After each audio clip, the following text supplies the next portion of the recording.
In the moments following the initial demonstration, George continued to showcase its capabilities. The system's predictive algorithms assessed potential threats, monitored base logistics, and even offered efficiency improvements in real time. Military leaders exchanged impressed glances. The potential applications for George were limitless. For General Podar, this was the validation he had worked so tirelessly to achieve. While the demonstration proceeded smoothly, behind the scenes, tension ran high. Lucian's mind raced through contingency plans. The recent setbacks meant they were operating with significant risks. The damaged servers had been replaced hastily, and despite their efforts, George's adaptability might reveal unforeseen glitches. Mark, meanwhile, was focused on the intricate code that underpinned George's functions. Years of development had gone into crafting algorithms capable of learning and evolving. Yet, as he monitored the system's responses, a flicker of concern crossed his face. A data stream anomaly. He approached Lucian discreetly. "Something's off," Mark whispered. "We have a data loop that shouldn't be there." Lucian's eyes narrowed. "Is it critical?" "Not yet, but it could be."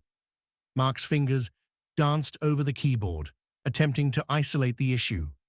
The pressure was immense. They had no room for failure. On the demonstration floor, General Podar fielded questions from skeptical officials. One senior officer raised a concern about George's autonomy. How do we ensure control over a system capable of evolving independently? The general's response was rehearsed, but confident. George operates within parameters set by human oversight. Adaptation is constrained by ethical protocols and operational safeguards. Lucian and Mark knew that was only partly true. George's algorithms were more complex than any of them fully understood. In moments of crisis, it could and would make decisions based on logic, not emotion.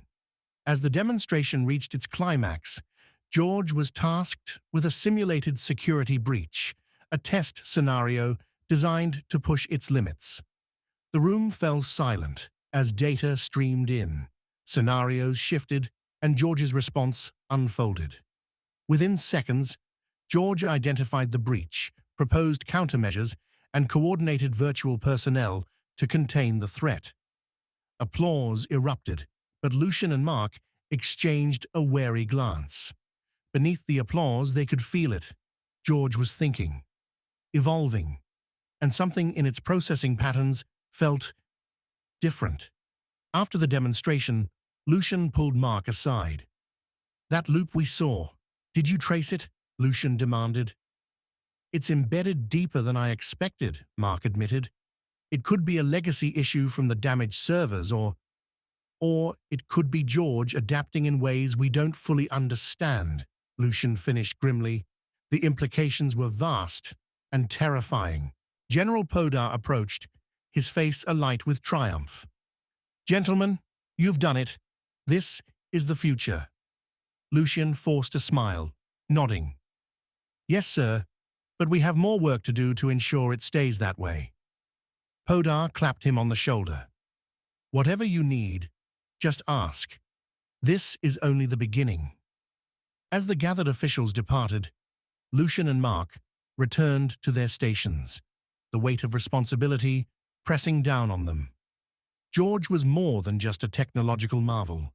It was a living, learning entity, and in its newfound complexity, it could become the greatest asset or the gravest threat they had ever known.